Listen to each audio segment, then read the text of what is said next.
अच्छा, अब हम देख रहे हैं पीएचपी के अंदर इंक्रीमेंट एंड डिक्रीमेंट ऑपरेटर्स। ठीक है, अब देखो इंक्रीमेंट और डिक्रीमेंट ऑपरेटर्स, यहाँ पे इसका पहला पॉइंट देखो, ऑपरेट ओनली ऑन वेरिएबल्स। ठीक है, मतलब इनको किसके ऊपर यूज किया जाता है, किसके साथ, वेरिएबल्स के साथ यूज किया जाता है। ठीक है, cause a variable to change its value. ठीक है, मतलब क्यों यूज करते हैं इंक्रीमेंट और डिक्रीमेंट ऑपरेटर्स को हम वेरिएबल्स के साथ, कि हमें वेरिएबल की वैल्यू को चेंज करना होता है। ठीक है, अब देखो इंक्रीमेंट नाम से जाहिर है कि हमारे वेरिएबल में कुछ इंक्रीज करेगा, और डिक्रीमेंट मतलब हमारे वेरिएबल के अंदर वैल्यू को डिक्रीज करेगा। ठीक है, और यहाँ पे देखो कि हम इंक्रीमेंट के लिए एक ऑपरेटर यूज करते हैं प्लस प्लस का।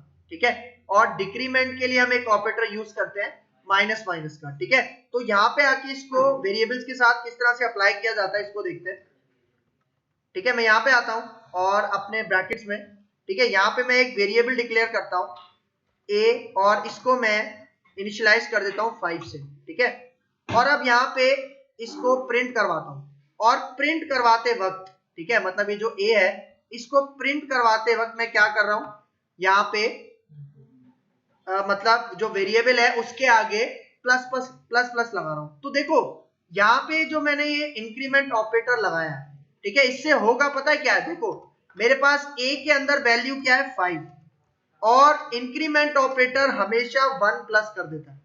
ठीक है, मतलब प्लस प्लस का मतलब कि 5 के अंदर 1 प्लस कर देगा। ठीक है, लेकिन इस पॉइंट पे अगर मैं यहाँ पे सेव करके रन करूं तो आप रिजल्ट देखना, मैंने अभी वैल्यू क्या देखी है, वैल्यू क्या सेट की है 5, और एको करवाते वक्त, प्रिंट करवाते वक्त मैं उसके अंदर यहाँ पे क्या कर रहा हूं, बाद में प्लस प्लस लगा रहा हूं। तो देखो ये जो मैंने बाद में प्लस प्लस लगाया है ना, इसको हम यहाँ पे कहते हैं पोस्ट इंक्रीमेंट।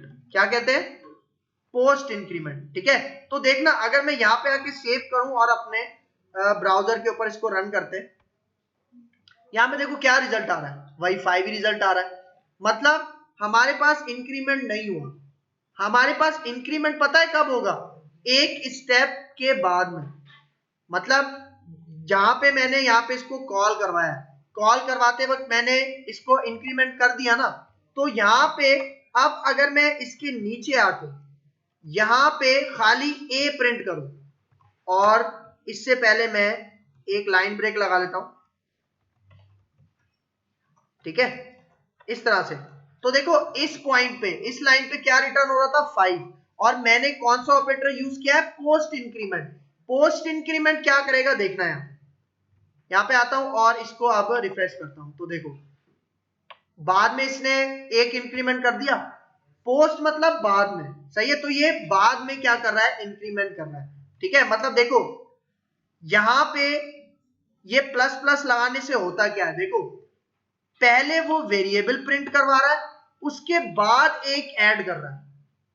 ठीक है, मतलब हमने वेरिएबल के अंदर वैल्यू क्या रखी थी, 5 रखी थी ना, तो तभी एको क्या कर रहा है, 5 ही वैल्यू प्रिंट करवा रहा है, लेकिन उसके बाद मैंने एक प्लस किया, तो यही वजह थी कि जब मैंने बाद में ये ए वेरिएबल एको किया है तो उसमें क्या आ रहा था, 6 आ रहा था।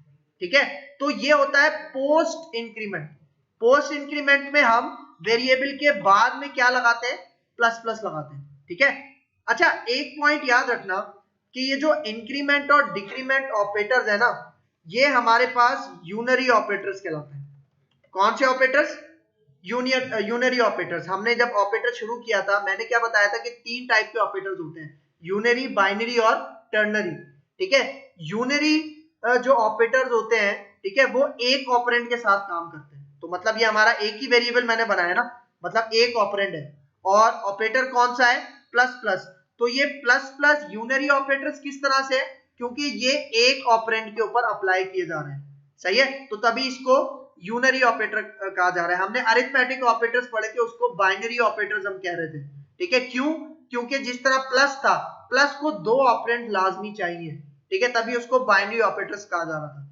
फिर इससे आगे अभी हम आगे कवर करेंगे टर्नरी ऑपरेटर। ठीक है, अच्छा देखो यहाँ पे मैंने अभी आपको बताया पोस्ट इंक्रीमेंट, हमारे पास एक और कॉन्सेप्ट होता है प्री इंक्रीमेंट का। ठीक है, प्री इंक्रीमेंट में क्या करते हैं, जो प्लस प्लस है ना, ये मैं वेरिएबल से पहले लगाता हूं, तो इससे पता है क्या होता है, प्री इंक्रीमेंट से देखो पहले ये 5 के अंदर एक इंक्रीमेंट करेगा, ऐड करेगा, फिर a की वैल्यू प्रिंट करवाएगा। तो मतलब इसी लाइन पे मुझे क्या प्रिंट हो जाएगा, 6 प्रिंट हो जाएगा अगर मैं प्री इंक्रीमेंट ऑपरेटर यूज कर रहा हूं तो।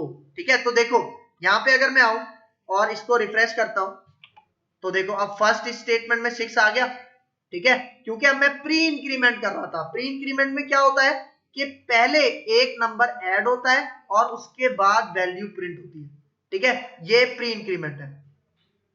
फिर इसी तरह यहां पे हमारे पास एक कॉन्सेप्ट होता है पोस्ट डिक्रीमेंट।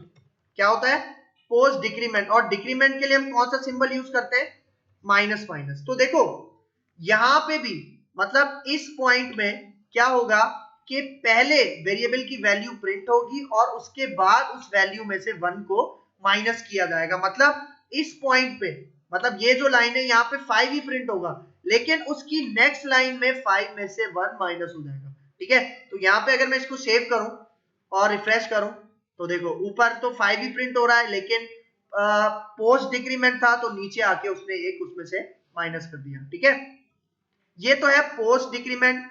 फिर आता है प्री डिक्रीमेंट। मतलब इंक्रीमेंट और डिक्रीमेंट ऑपरेटर्स के अंदर भी ये प्री पोस्ट का कॉन्सेप्ट होता है। तो देखो अगर मैं यहाँ पे आऊं, ये माइनस पहले लगा दूं तो अब क्या होगा कि पहले ये 5 में से माइनस करेगा और फिर 5 की वैल्यू क्या करेगा, प्रिंट करवाएगा। मतलब 5 की वैल्यू माइनस होने के बाद क्या हो जाएगी, 4 हो जाएगी। तो देखो यहाँ पे अगर मैं आऊं उसको सेव करूं तो आप पहली स्टेटमेंट में आप देखना क्या हो जाएगा, आपके पास 4 हो जाएगा। ठीक है, तो ये हमारे पास कॉन्सेप्ट होता है इंक्रीमेंट और डिक्रीमेंट का। अब देखो एक एग्जांपल हम आगे जाके भी इसकी करेंगे, जो हमारे पास ये जो इंक्रीमेंट ऑपरेटर है। देखो इंक्रीमेंट ऑपरेटर का एक बहुत अच्छा यूज मैं आपको यहाँ पे बताता हूँ। ये जो हमने यूज किया था ना पोस्ट इंक्रीमेंट, देखो इसका एक बहुत अच्छा यूज ये होता है। भाई देखो हम अपनी पीएचपी की एप्लीकेशंस के अंदर फॉर्म्स बनाते हैं। ठीक है, फॉर एग्जांपल मैं एम्प्लॉय का डेटा उसमें से ले रहा हूँ, मतलब यूजर से अपने फॉर्म के अंदर एम्प्लॉय का डेटा ले रहा हूँ, और एम्प्लॉय का जो फॉर्म है उसमें एक पहली फील्ड है आईडी की। ठीक है, तो मैं चाह रहा हूं कि जैसे ही मैं फॉर एग्जांपल फर्स्ट एम्प्लॉय का डेटा एंटर करूं तो आईडी फर्स्ट टाइम 1 शो हो रही होगी, लेकिन इंसर्ट करने के बाद ऑटोमेटिकली 1 के अंदर 1 इंक्रीमेंट हो जाए। ठीक है, मतलब कि जब पहली आईडी पे जो एम्प्लॉय है उसका डेटा जब मैं इंसर्ट कर दूंगा तो जो आईडी के टेक्स्ट बॉक्स में 1 शो हो रहा था उसके अंदर ऑटोमेटिकली एक इंक्रीमेंट हो जाए, मतलब वो 2 हो जाए, ताकि वो इस बात की इंडिकेट करे कि अब मुझे सेकंड एम्प्लॉय का डेटा इंसर्ट करना है। ठीक है, तो वहां पे भी इन ऑपरेटर्स को यूज किया जाता है। ठीक है, तो ये हमारे पास कॉन्सेप्ट था किसका, इंक्रीमेंट और डिक्रीमेंट ऑपरेटर्स इन पीएचपी।